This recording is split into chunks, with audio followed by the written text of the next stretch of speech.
Singh ji, Delhi police चूंकि केंद्र के अधीन है और दिल्ली पुलिस अगर 93 सेकंड के लिए अपना चेहरा दिखाने आएगी कैमरे के सामने तो पलटकर सवाल पूछे जाएंगे। वो क्या सच है जिसको छिपाने की कोशिश की जा रही है? 93 सेकंड।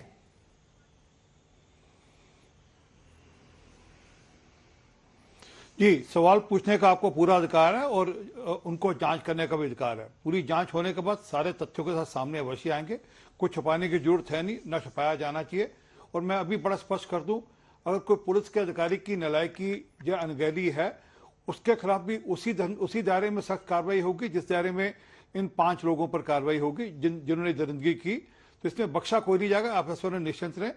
हाँ, पुलिस को जांच का समय दीजिए। पुलिस जांच कर रही है कि वो कौन से होटल से निकली थी दोनों बेटियां, और वो दोनों इकट्ठी थी, स्कूटर पे थी, एक से बार बार स्कूटर होटल पे इतना जोर देने की जरूरत नहीं है। उसके जो सुनिए ना आरपी सिंह जी, एक सेकंड सुनिए सर। 2 बच्चियां अगर होटल में जा रही हैं, वहां पर वो ड्रिंक कर रही हैं, आपस में दोनों के बीच झगड़ा हो गया नशे में, उस पर इतना ज्यादा जोर देने की जरूरत नहीं है। क्योंकि जब इस पर इतना ज्यादा जोर दिया जाएगा तो सवाल पलटकर पूछा जाएगा, क्या हमें नजर नहीं आता है कि एक गाड़ी के नीचे शव और उसको 12 किलोमीटर तक घसीटा जाए, 3-3 थाने वहां पर पड़े और किसी की भी नजर नहीं जाए। चश्मदीद पुलिस को इन्फॉर्म करे, पता चले पुलिस सोती हुई नजर आए पीसीआर वैन के अंदर। और फिर हम बार बार इसी बात पर जोर दे रहे हैं कि एक होटल में दोनों लड़कियां, कुछ लड़के उनके मिलने आए। सर, हम क्या बताना चाहते हैं इस देश को? अब वो नहीं है हमारे बीच में, हम क्या बताना चाहते हैं उसके बारे में? जी चित्रा, जी धन्यवाद चित्रा।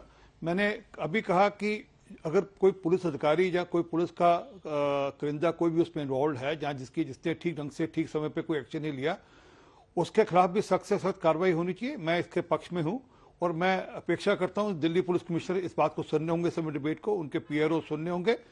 जो भी अधिकारी जो उस समय जिसको एक्शन लेना चाहिए था, जिसने कॉल रिवर्ट नहीं की, या जो भी लोग उसमें इन्वॉल्व हैं, उनके खिलाफ भी सख्त से सख्त कार्रवाई होनी चाहिए। परंतु जांच का हमें इंतजार करना चाहिए।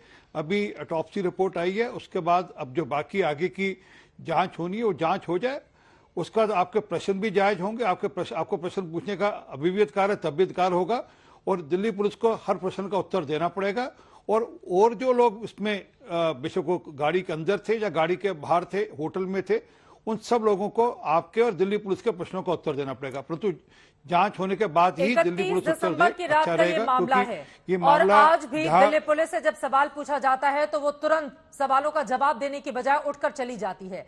इसी वजह से कई मन में संदेह पैदा होते हैं। ओनिका मेहरोत्रा जी, सीधे आपके पास आते हुए, लेकिन दिल्ली पुलिस को भी जांच का वक्त तो दिया जाएगा ना। आप जल्दबाजी में अगर वो कोई निर्णय ले ले तो उस पर भी सवाल पूछेंगे, अगर वो देरी कर रही है तो उस पर भी कांग्रेस पार्टी सवाल पूछ रही है कि इतनी देरी क्यों कर रही है और क्या छिपाने की कोशिश कर रही है।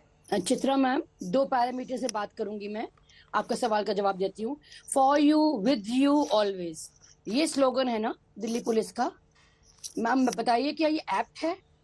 आप ये कह रहे हैं देरी क्यों कर दी, ये क्यों कर, सवाल उठ रहा है। मैम तो जल्दबाजी में आंसर क्यों दे दिया पुलिस ने, बिना कार्रवाई किए, बिना चेकिंग किए, एक्सीडेंटल केस, तब के सवाल नहीं उठेंगे मैम?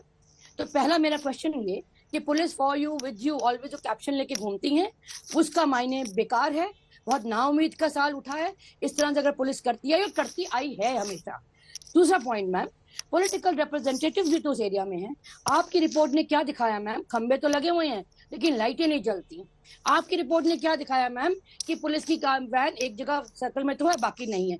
यानी जो पॉलिटिकल रिप्रेजेंटेटिव है, जो जीते हुए वहाँ के पार्षद या विधायक, क्या उनकी जिम्मेवारी नहीं है कि ऐसे डार्क कॉर्नर्स को हाईलाइट करें?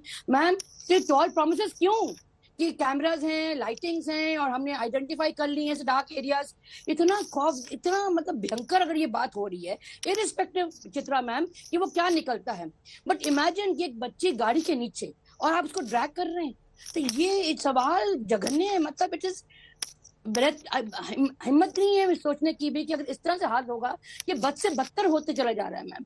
निर्भया का भी सुना हमने, जस्टिस वर्मा कमेटी बनी मैम, लॉ अमेंड हुए, निर्भया फंड बना, लेकिन यूटिलाइजेशन के नाम पे जीरो मैम हम लोग। तो इसलिए हम पूछे जाते हैं सवाल कि इतनी देरी किस बात की और इतनी जल्दबाजी भी क्यों मैम? किसको बचाया जा रहा है? लेकिन सभी सरकारों का चरित्र भी तो एक जैसा ही नजर आता है ना ओनिका जी। आप सिर्फ मुझे चित्रा कह सकती हैं। ओनिका जी, 2012 में जब निर्भया कांड सामने आया था तो हमने उस समय भी दिल्ली पुलिस की हिला हवाली, लापरवाही देखी थी और उसके बाद सड़कों पर उतरते लोगों को रोते बिलखते देखा था। तब पुलिस के ऊपर, सरकार के ऊपर दबाव बनता है और उसके बाद फिर जांच की जाती है।